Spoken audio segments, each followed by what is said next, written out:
తెలియబడకుండా ఉంది ఎవరికి. అందరిలో పరమాత్మ ఉన్నాడు, అందరూ పరమాత్మ స్వరూపులే, కానీ ఎవరికి తెలియబడకుండా ఉంది. ఎందుకు తెలియబడలేదు? ఈ దేహము, ఈ మనస్సు, ఇంద్రియాలు, ఈ పిల్లలు, ఈ ఆస్తులు, ఇవన్నీ నావి అనుకుంటూ ఉన్న ప్రపంచం అంతా దాన్ని కప్పేసింది. ఇప్పుడు బాగా విచారణ చేసి ఇవన్నీ కాదు, నేను ఇందులో ఈ జ్ఞాన స్వరూపమై నేను ప్రకాశిస్తున్నానో పరమాత్మ స్వరూపుడనై, నేను ఈ వాక్కు రూపమైనటువంటి మనస్సు, ఈ అంతరింద్రియాలు ఉన్నాయి, ఇవి ఏది అనకుండా నిలబెట్టేస్తే, నేను ఏదనకుండా ఉంటే, ఇప్పుడు ఏది నాకు ఏ ప్రపంచం కనపడలేదు చూడు, ఉత్త శుద్ధ జ్ఞానం మాత్రమే. నేను సర్వాన్ని తెలుసుకునే జ్ఞానం ఉంది నా దగ్గర ఏ ప్రపంచము లేదు. ఈ నేను బ్రహ్మస్వరూపము అని ఈ శరీరంతో ఉండంగానే నేను ఈ బ్రహ్మస్వరూపాన్ని తెలుసుకుంటున్నాను. బ్రహ్మమందు నిలిచి అనుభవం చేసుకుంటున్నాను. శరీరం వదులుతూనే బ్రహ్మస్వరూపమై నిలిచిపోతున్నాను. మళ్ళా జన్మ లేనటువంటి ఆ స్థితిని, ఇది ఒక మానవ జన్మకే దీన్ని పొందడానికి హక్కు ఉంది, వాడు మాత్రమే పొందగలడు. కాబట్టి అందుకు వస్తూ ఉంటాయి మానవ శరీరాలు, అందరూ వాటిని తెలుసుకోలేరు. మళ్ళా జన్మ ఎత్తుతూ ఉంటారు. ఆ జన్మ పోతే ఇంకో జన్మ, ఇక్కడ నావి సంపాదించుకున్నటువంటి మళ్ళీ ఇంకొక జన్మకు నావి అని తగులుకొని వస్తుంటాయి. ఆ విధంగా లేకుండా ఒక్కొక్కరు తప్పుకుంటుంటాడు. ఈ పరమాత్మ విషయాన్ని బాగా చెంది అర్థం చేసుకొని ఒక్కొక్కడు దాన్ని విడిచేసి హాయిగా బ్రహ్మ మాత్రంగా నిలిచి, ఇది కదా నా స్వరూపము, ఇదితో నాకేంటి అని వదిలేసి నిలిచి ఆ నేను అన్న జీవత్వాన్ని ఆ బ్రహ్మత్వం ముందు లయింపచేసి చేసి అనుభవం చేస్తూ ఆ జీవన్ముక్తుడై ఉంటాడు. తర్వాత విదేహముక్తుడైతాడు. ఆ విధంగా ఒక్కొక్కడు మాత్రమే పొంది ఆ పరమాత్మ స్థితిని సంపాదించుకుంటాడు అంటారు. యథా నలభతే హేతుం ఉత్తమాధమమధ్యమాన్ తథా న జాయతే చిత్తం హేత్వభావే ఫలం కుతః. ఉత్తమ, మధ్యమ, అధమ కారణములు ఏవియూ లేకున్నా ఈ మనస్సు జన్మలేనిదే అవుతున్నది. ఉత్తమమా, మధ్యమమా, అధమమా అనేటువంటిది ఏదీ లేకుండా ఈ మనస్సు వాస్తవంగా లేనిదే. కానీ వీడు కల్పించుకున్నంత వరకు వీడి దగ్గర వాడిని అనుసరిస్తూ ఉంటుంది. కారణమే లేకున్నా కార్యం ఎట్లుండదు. దాన్ని పొందవాలా, దీన్ని పొందవాలా అనేటువంటి ఉద్దేశమే లేకపోతే, నువ్వు కారణమే లేకపోతే దాన్ని గురించి ఆలోచన ఎట్లా చేస్తావు? హాయిగా నిలబడతావు కదా. కాబట్టి హాయిగా నిలబడినటువంటి నీ స్వరూపంలో దేనికి కారణం? అసలు కారణమే లేదు. కారణం అన్నది కూడా అవాస్తవమే. మనసు దానికి కారణము ఉంది అనుకోనికంత కొన్ని శాస్త్రాల్లో కల్పించి చూపిస్తారు కూడా, అది కూడా వాస్తవం కాదు. ఉన్నదంతా కూడా శుద్ధమైనటువంటి ఈ జ్ఞాన స్వరూపమైన బ్రహ్మమే ఉంది సర్వవ్యాపకంగా. ఒక వ్యక్తి తన మనోదేహములతో తాదాత్మ్యము పొందినంత వరకు ఆ జీవుడు తప్పక మనస్సులో వాసనలను పుట్టించుచున్నాడు. మన వ్యక్తి దేహం నేను అని ఆ దేహంతో అంటిపెట్టుకుని దేహం నేను అనేటువంటి అభిమానిస్తూ ఉంటాడే, వాడిలో మనస్సు ఒకటి పుట్టి ఆ మనస్సులో ఇవి అవి వేరే వేరే రకరకాల సంకల్పాలు పుట్టి అది చేయాలి, ఇది చేయాలి, ఇది చేయాలని సంకల్పాలు పుట్టడము, ఆ దేహేంద్రియాలుగా పనిచేయడము, ఆ అనుభవం అనుభవించడం, ఇదంతా జరుగుతూ ఉంటుంది.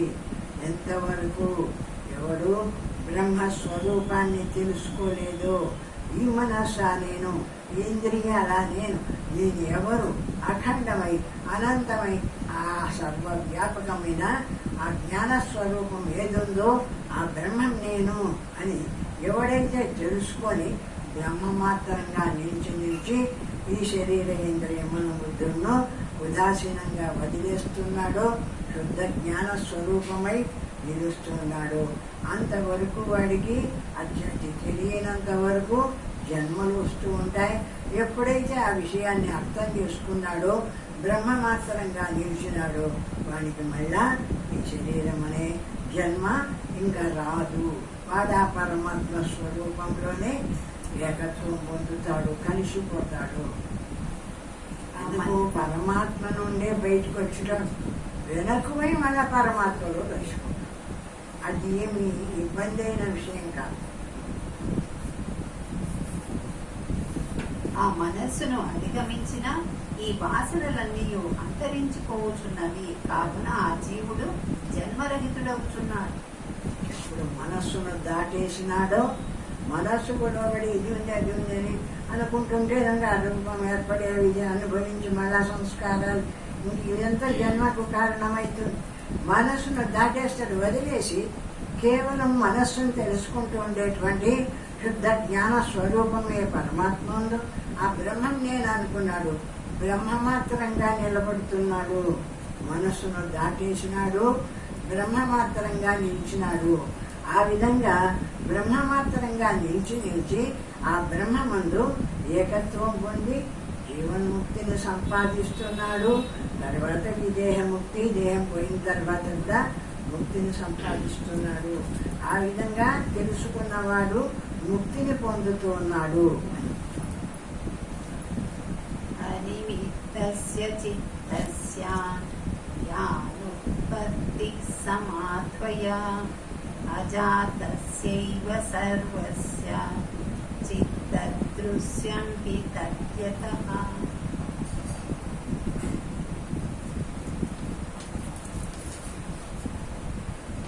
అజమై సంబంధరహితమై మనస్సుగా పరిణమించనిదై ముందు జ్ఞాన స్థితియే స్థిరమైనది, పరిపూర్ణమైనది.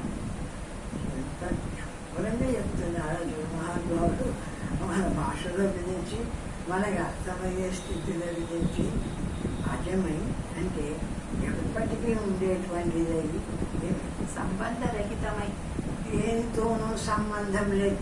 వదిలేస్తే ఇప్పుడు నేను ఊరుకున్నాను అనుకోండి, ఊరుకుంది చూడండి, ఏమి ఊరుకున్నారంటే మీకు దేనితో సంబంధం ఉంది?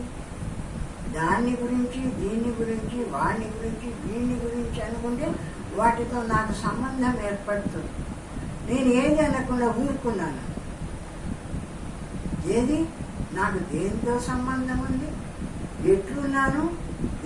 దేని సంబంధము లేని ఆ అనంతమైనటువంటి ఆకాశం ఎట్లు అట్లుంది. అట్లా అది ఆ ఉనికిని ఆ నిలకడను సాధన చేసుకోవాలి. ఏమి ఇక్కడ ఏం పెద్ద పని కాదు, ఏం కష్టమైంది కాదు, మంత్రాలు కాదు, తంత్రాలు కాదు. ఉండిపోవాలి. ఎప్పుడెప్పుడు ఆగిపోతుంటాం, ఎప్పుడెప్పుడు నిలుస్తుంటాము. నిలిస్తే ఇంకా ఏది లేదు, అనుభవం లేదాక కదిలితే చిత్తస్పందిత వివేదం గ్రాహ్య గ్రాహకద్వయం చూడబడేది చూసేది రెండు ఏర్పడుతున్నాయి. కదిలితే కదలకుండా నిలబడి అనుకోయేది అనకుండా నిర్విషయం నిత్యం ఆసానంగా ఉంటే అది ఆ విషయం ఏది లేనటువంటిది అసంగము అని చెప్పబడి బ్రహ్మం ఏదుందో ఆ బ్రహ్మమై నిలిచినావు.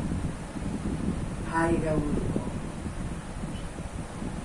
కష్టం లేదు, సులభం. సులభం అమ్మా. లేదండి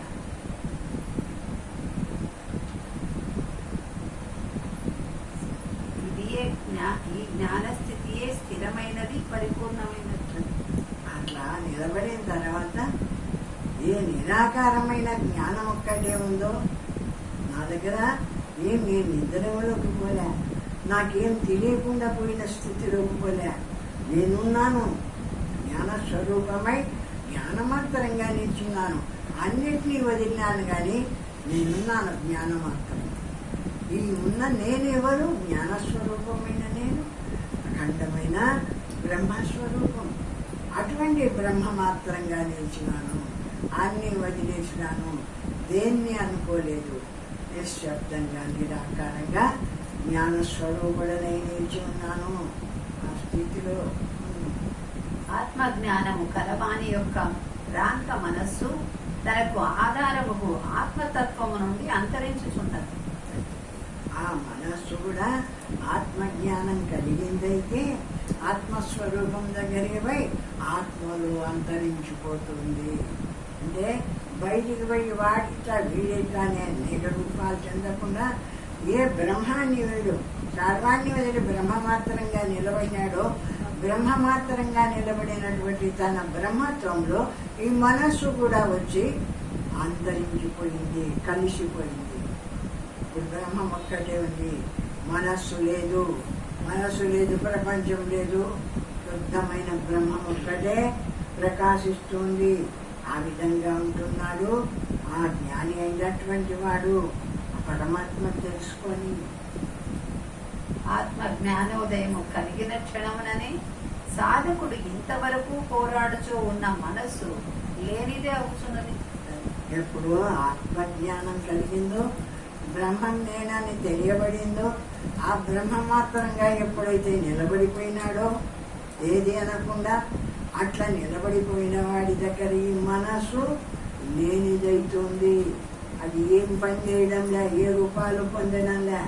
అట్లా ఆ జ్ఞాన స్వరూపంలో పోయి ఈ మనస్సు బ్రహ్మమాత్రమై మనస్సు కూడా బ్రహ్మమైపోయింది. ఇప్పుడు లేనిదయింది, ఏది లేదు, నిరాకారం, నిశ్శబ్దం. అటువంటి స్థితి పొందుతుంది ఈ మనస్సు కూడా.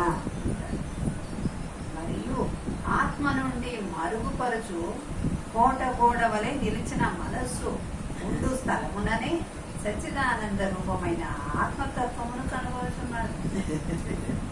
ఇది కోట గోడ మాదిరి నిలిచిందట మనస్సు, పరమాత్మ తత్వాన్ని తెలియకుండా. ఎందుకంటే ఈ చుట్టూ నిలబడి ఇంకా ప్రపంచాన్ని అంతా చేర్చిపెట్టడానికి ఈ మనస్సు నిలబడి ఉంది. ఆ కోట గోడ మాదిరి ఉందట. అట్లున్న మనస్సు కూడా ఏమి బ్రహ్మమాత్రంగా వీడు విచారణ చేసి హాయిగా బ్రహ్మస్వరూపమై నిలబడినప్పుడు ఆ మనస్సు కూడా వచ్చి వాణి ఎందే ఏకత్వం పొందుతుంది, వాణి ఎందే కలిసిపోతుంది ఆ మనస్సు కూడా. అప్పుడు మనస్సు లేదు, సర్వము బ్రహ్మమయం, సర్వం బ్రహ్మస్వరూపం అని బ్రహ్మమాత్రంగా నిలిచినాడు వీడు ఆ స్థితిలో. నిమిత్తతాం సత్యాం ఏతుం హృదగనాప్నువన్ వీతశోకం తథా కామ అభయం పదమస్నుతే. ఇట్లు హేత్వభావమే ఆత్మ అని తెలుసుకున్న పిమ్మట అతడు జన్మను కలిగించు ఇతర నిమిత్త కారణములను కనుగొనలేడు.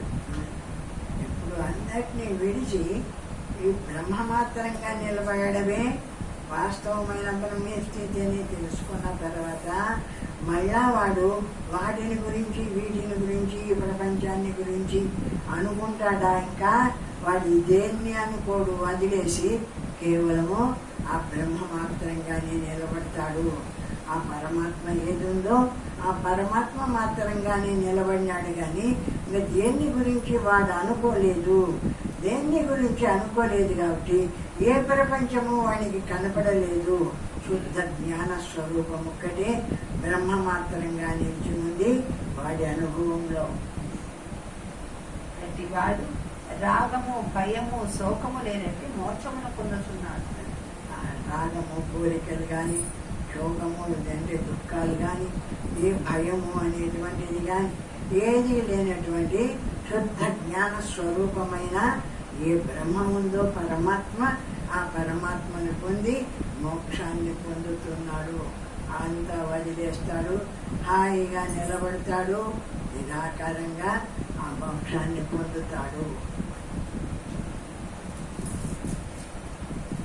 ఇట్లు మనస్సును అధిగమించుట అనిన విశాలమైన ఆత్మ సామ్రాజ్యంలో ప్రవేశించుటయే అవుతున్నది. ఆత్మను మనస్సును దాటుట అంటే ఏమిటిది? మనస్సును దాటినాడంటే ఎక్కడికి పోతున్నాడు? ఆత్మ సామ్రాజ్యంలో సర్వవ్యాపకమైన ఈ బ్రహ్మముందు బ్రహ్మం నేను అనుకున్నాడు కాబట్టి ఈ మనస్సు మన వాణి గురించో వీడిని గురించో ప్రపంచాన్ని గురించో అనుకుంటున్న ఈ మనస్సును దాటేసినాడు. నేను ఎవరు అంటే అఖండమైనటువంటి ఏ జ్ఞాన స్వరూపమైన బ్రహ్మముందో ఆ బ్రహ్మం నా స్వరూపం అనుకున్నాడు. బ్రహ్మ మాత్రంగా నిలిచినాడు. ఆ బ్రహ్మ మాత్రంగా ఎప్పుడైతే నిలబడిపోయినాడో ఈ మనస్సును దాటేసినాడు. ఈ మనస్సు దగ్గర లేడు ఎప్పుడు మనస్సును దాటేసిన వాడు అయినాడు. మహత్తరమైన ఈ జీవిత లక్ష్యమును చేరుటకు ఒకడు ఎందుకు పాటుపడవలెను? ఈ జనన మరణ రూప గత్తములో పడి ఉండిన నష్టమేమి? అట్లు ఆత్మతత్వమును వివేకము ద్వారా కనుగొనుటలో ఏమి ముక్తి ఉన్నది అని సంశయగ్రస్తులై ప్రశ్నించు వారికి శ్లోకములోని ఉత్తరార్థంలో ప్రత్యుత్తరం వస్తోంది. అట్లా అడిగే వాళ్ళు ఉంటారు కదా, ఏం లాభం కళ్ళు మూసుకొని కూర్చుంటే? ఆ పరమాత్మ స్థితిని పొందితే ఏం లాభం? ప్రపంచంలో ఈ డబ్బు సంపాదించుకుంటున్నా, ఇల్లు వస్తేనో ఈ పిల్లలు ఇది వాస్తవమైంది. దీన్ని వదిలిపెట్టడమే ఏది లేనటువంటి నిరాకారమైన బ్రహ్మత్వం పొందడమే. అక్కడ పోయి హాయిగా నిలబడిపోయినా దానివల్ల నీకు వచ్చిన లాభం ఏమి అని అడిగే వాళ్ళు ఉంటారు. ఇట్లాంటి వాళ్ళు కూడా. అట్లు మనోబుద్ధులను అధిగమించిన ఒకడు ముక్తి శిఖరాగ్రముని అందుకొనుచున్నాడు. అటువంటి ఆ మనోబుద్ధులను ఎప్పుడైతే దాటేసినాడో అఖండమై నిలిచినాడో వాడు ఆ జ్ఞాన స్వరూపం అనే పరమాత్మ స్థితిని, ఆ మోక్షం అనే శిఖరాగ్రాన్ని పొందినటువంటి వాడైనాడు. దేహం ఉండంగానే దాటేసి మోక్షం అనేటువంటి శిఖరాగ్రాన్ని పొందినటువంటి వాడు అవుతున్నాడు పరమాత్మ స్థితిలో. హృదయ కుహర మధ్యే